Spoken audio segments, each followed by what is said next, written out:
When a man is wrongly accused of killing his own son, he discovers 5 years later that his son is actually still alive. What crazy things will he do to get him back? I can't go back. No! No! No! At this moment, it has been 25 hours since David escaped from prison. The only clue that can help him find his son is Hilda, the female neighbor, who falsely accused him of hiding the murder weapon.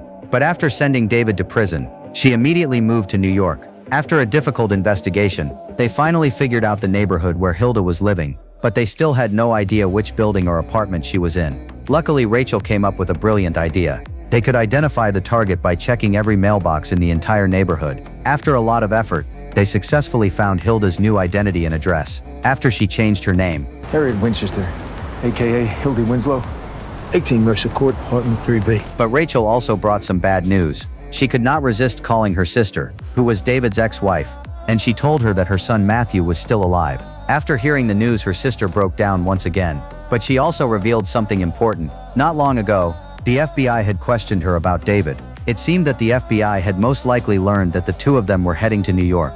It's Matthew's file. I circled Hildy's name in my notes. Must have found it and put it together. Which meant, the police had probably already set up a complete trap near Hilda's apartment. After all, with their resources, it was much easier for them to find information about Hilda after she moved. Just as Rachel expected, the FBI had already arranged a careful operation downstairs at Hilda's building. There were several plainclothes agents pretending to be ordinary people, but it was their terrible acting while pretending to be strangers that made Rachel and David realize something was wrong. Businesswoman has been pretending to hail a cab for a half hour now. Local mailman has been organizing his bag since we got here. It seemed almost impossible to enter through the front door. After thinking for a moment, Rachel came up with a plan. She handed her phone to David, and then walked out openly. Sure enough, the moment the plainclothes agents saw her, they rushed over and arrested her on the spot. Show us your hands! Now! While Rachel distracted everyone, David quietly and quickly entered the building. Is everything all right? Yes, ma'am. Just step back inside. Don't shoot! Step back inside. Then David successfully controlled Hilda. But no matter how he questioned her, she refused to reveal who had made her give false testimony. She even insisted that David was the one who killed his son. With no other choice, David picked up a photo on the table. It was a picture of Hilda and her daughter together. It's your daughter, right? She was a school teacher? I remember. It's Elle. Afraid that David might hurt her daughter, Hilda finally gave in and revealed the reason why she lied back then. It turned out everything was related to the gambling debt owed by her daughter Elle. That day, a strange man came to her, claiming that David had beaten his son to death. In order to prevent the murderer from getting away, the man hoped that Hilda would testify in court.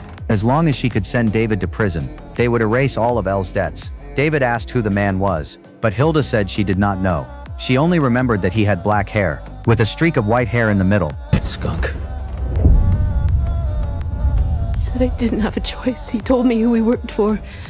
Nicky Fisher. The man Hilda talked about was nicknamed Skunk. His real name was Kyle Platinum. He was David's high school classmate, and also a subordinate of Boston mob boss Nicky Fisher. Although David could not understand why he framed him, time was running out, because after interrogating Rachel, the FBI finally realized that she had been stalling them the whole time.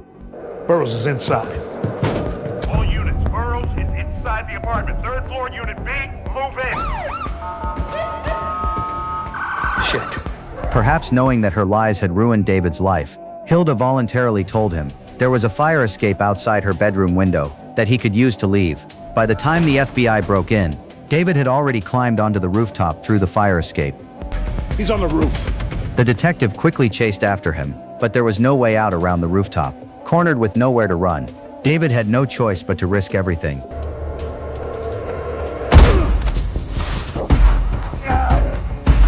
Before David could even get back up, the detective unexpectedly charged at him, without fearing for his own life. In the end, David was still forced to the edge of a rooftop, dozens of meters above the ground. Seeing the agent chasing him again, he thought for a moment, and suddenly jumped off the roof. No! No! No! It turned out there was a garbage truck passing by below, which caught him safely, allowing him to escape the FBI's pursuit.